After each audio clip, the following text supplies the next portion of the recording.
Good morning, YouTubers. Today we'll be working on the 2015 Honda Fit automatic transmission. This video is going to be kind of like a two type of install. It's going to be replacing the wonky push button start. Customer stated that she has to push the button at least 9 to 10 times until it catches. Sometimes it takes her a while to get it to start. These buttons are kind of notorious for going out, just getting old. The contacts are kind of gets a little worn out in a way. So we'll be replacing that, and I'll show you how to do that. We're also going to do a 3 times lock remote start, and I'll show you how to do that as well, since you have to take the dash off to get to the cluster, since all the wires are behind it, and also you're gonna have to take the dash off to get to the button. So like I said, this is a 2-in-1 install. Let's get started. To get started on this 2015 Honda Fit push to start, you're going to need a CM-DC3. Make sure you cut the green white since it's an automatic. If it's a manual, leave it on. It'll also show right here. Cut it if it's auto. You're going to need an HA10 harness. Let's get to it. This is what you're going to get with the HA10. This is pretty self-explanatory. It just goes T's into the BCM computer. This plug right here, this is if you have a steering lock, which if you tested the steering wheel kind of go back and forth, and if it locks up, then you will need to plug this in to the steering column lock plug. This Honda Fit didn't have one. I already tested it. So this is really all you need, is obviously these two, and then these two, and that's it. To get started with the 2015 Honda Fit, you will need a WebLink account. If you don't have one, you can ask the seller to do this for you. So I have the DC3 plugged in. It's already been detected, and it'll do its thing, redetect it. So just kind of wanted to show you real quick. This is absolutely necessary to do. The DC3 would not work without it. So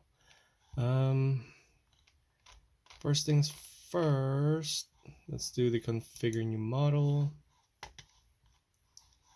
It's Honda 2015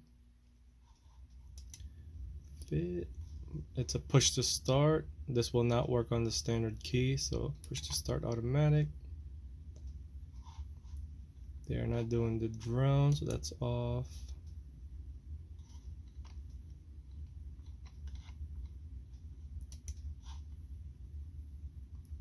So I am using the ADS THR HA10, so make sure you click on that.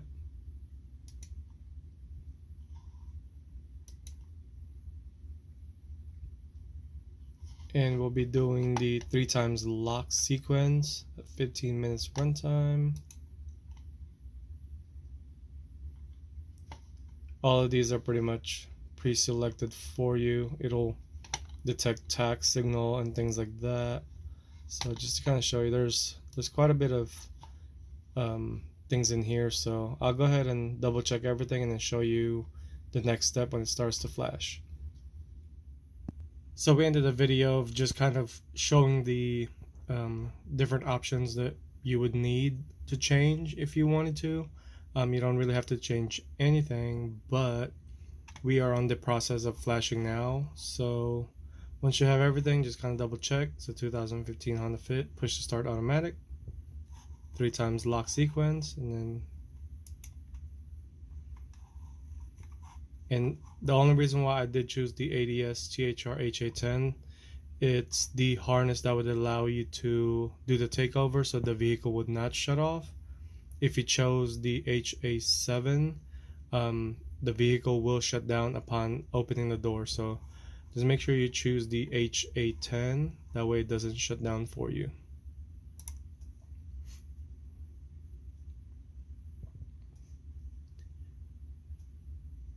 So this is pretty much the only thing it's going to do. Once it gets to 100%, it's pretty much going to go back to the home screen and just show you that it did show or it did do the flashing, so nothing crazy going on for this one.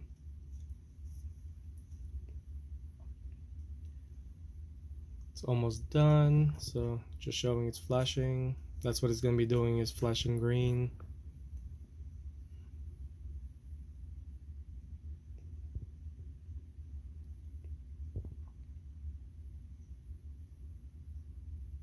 And the updating embedded device is in the future, if he adds separate remotes,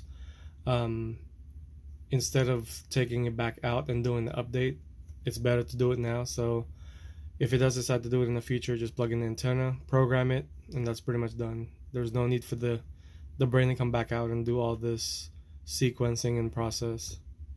So let's get that thing programming. It's almost done.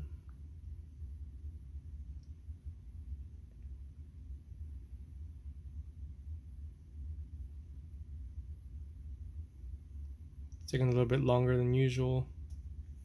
It's almost done.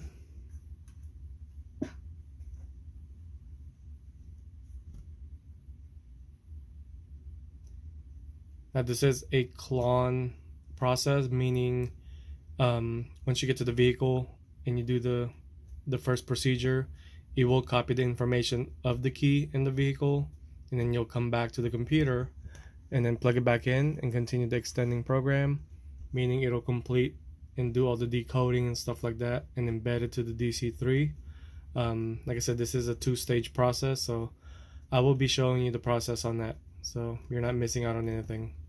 So this is pretty much done, so just go ahead and quit the process, and that's pretty much it. The very first step that you have to do to access the BCM or the computer, you're gonna need one of these. You have to pop off this instrument cluster trim. All you really do is kind of work your way a little bit here and there. All it is just held by 4 clips. So just kind of be careful. Like I said, you don't have to rush it when you're taking it off. Just work your way slowly. You can actually start on the bottom as well and just kind of pop it and then slowly work your way around it until it completely pops off. Just kind of place that aside. To get the cluster out, it's screw right here, Phillips, another Phillips right here, and there's also above here. So do not forget this, or you will break this bracketry right here. So once you get that out, BCM is located. We'll start plugging in the module and the T-harness. So I was trying to take this off. It was kind of hitting the vent. So what you have to do is, before you take it off, it's going to be like kind of like that. You can use that panel tool, slowly pop this off. Again, held by tabs that locks into this, so you can see. Just put that aside.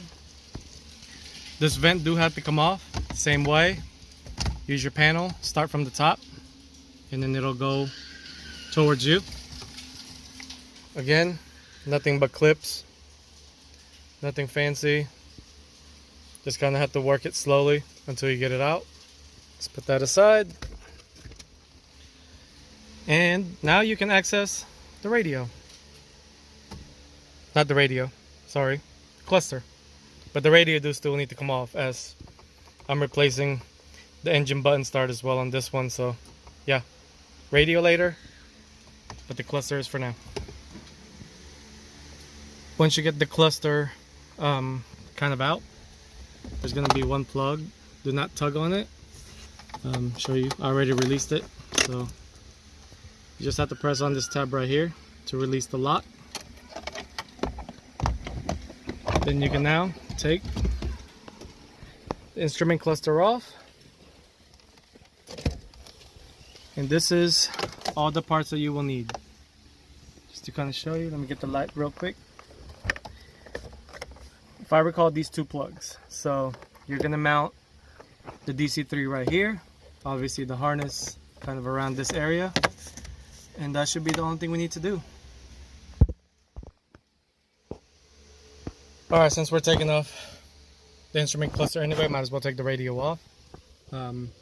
Looks like there's going to be 2 Phillips right here, one here and one here. When you get to the bottom, to pop this cover off, there will be a hidden screw right there, another Phillips. Once you get that out, obviously it just pops off. 4 clips. Make sure you unplug that and a cigarette lighter. Has a little tab on the bottom.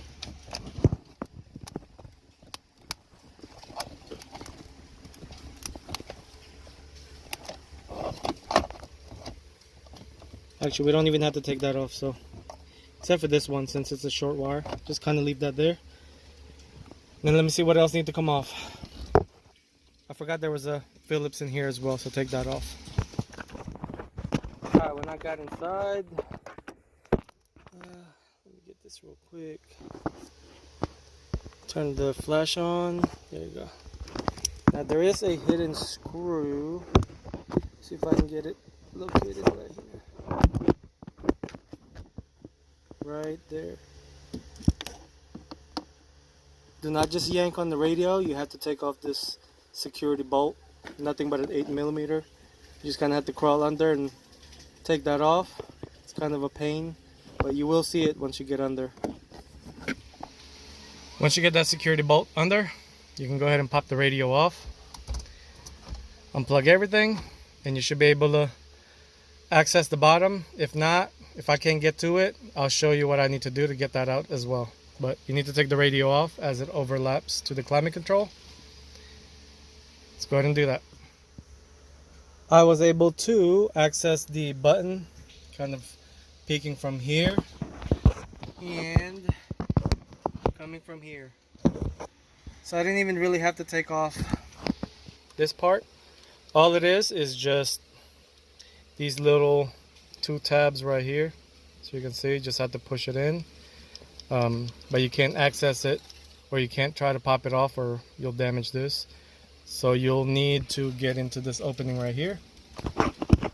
And right here you see the wire. And just use a flathead, pop it off, and you'll get it out. Here's the new button. Here's the part number from Honda. 35881-T5A-J03. Just get and pop that. And before you put everything back, just kind of test it over and over, just to make sure everything works the way it should, and then start putting everything back together. Now that you got the old button out, here's the new one, looking all fresh and brand new. You can go ahead and start putting everything back together. Just don't pop this on yet. Obviously, you want to keep checking over and over every few hours just to make sure, as the customer states, after sitting a little bit or for a longer period of time, that's when it'll act up. So I'll leave this unmounted for now. Here's the old one, and we're pretty much done on this one. So just currently plug in the CMDC3. Just plug it in to these black and blue port, and that's really it. Pretty self-explanatory. One size fits the other side fit the larger size. These are the only 2 plugs that you need. Just make sure they lock in, make sure they clip tightly, and this one does not do anything. So I'm gonna be cleaning all this up, zip tying it to place, and I'll show you how to program it via the iDataLink programming instruction. This is a 2-stage programming, meaning the first process would be copying the information of the key, and then you have to go back to your computer and you have to do what's called an extended clone, which basically decodes and decrypts the key information, stores it on the CMDC3 module, so it'll allow it to remote start, and then you have to come back and complete the programming. It's really easy. There's nothing really to it. Like I said, you just have to have the web link cable to do any of that, just like how I flashed the module. But overall, it's really not hard. Only takes, give or take, the first process, I don't know, 20 seconds. go to your computer, takes another 10-20 seconds, and then another 20 seconds to finish the final process. And that's really all there is to it. So I'll go ahead and zip tie that and show you what it looks like before I put the cluster back on. Here's the instructions for the programming. Make sure you do cut that green and white since it's an automatic. Now here is what I just did. 36 pin gray colored and another 20 pin ignition connector gray. I already showed you what those look like. This one doesn't have a steering column lock, so you don't need the VS6 and VS5. I'm not hooking up the parking lights on this one since it's just a basic install. What else? Now when you go to the programming, now if you don't have the harness, this is what you all have to do. So it's worth $40, $50 to buy the HA10 harness. For the programming, obviously you close the door and open it. Set the ignition on. Wait for the green to flash rapid. Set the ignition off. Now on this step 5, you're going to want to unplug the blue plug first and then the black. The reason being for that is the black has the power, and obviously it says here disconnect power last. And then that's when you go to your computer. You do the extended clon and you come back, you hook up the power first, black plug and then blue, and then you set the ignition on again, and then it'll turn solid green. That's pretty much, it's completely programmed once it does the step 9. Now once you turn it off, make sure you press the unlock from the OEM remote. Now this is an important process. Once you start the vehicle, let it run for a good 15 to 30 seconds.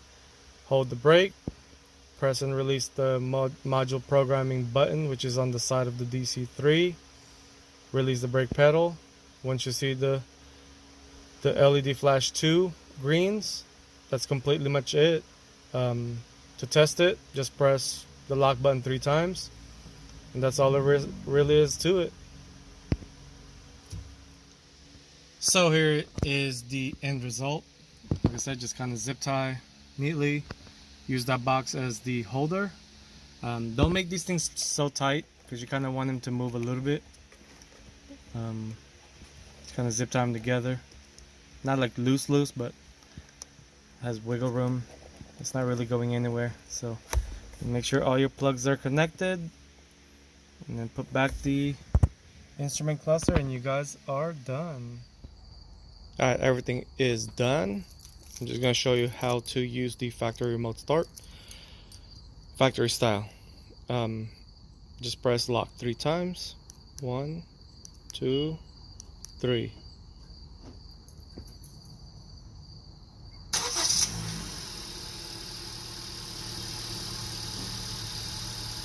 Now it'll run for 15 minutes, just because that's how I set it. Everything has remained functional.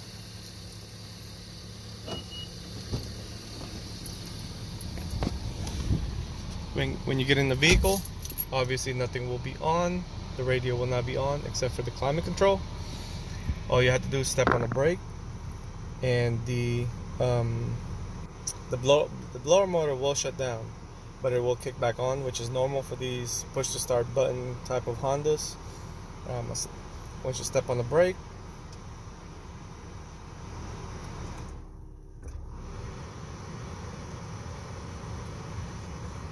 notice how now the radio is on. That just pretty much shows that the key is taking over and the car is not shutting down. That pretty much includes the full install of the push button and the remote start. If you guys have any questions, leave a comment. Peace.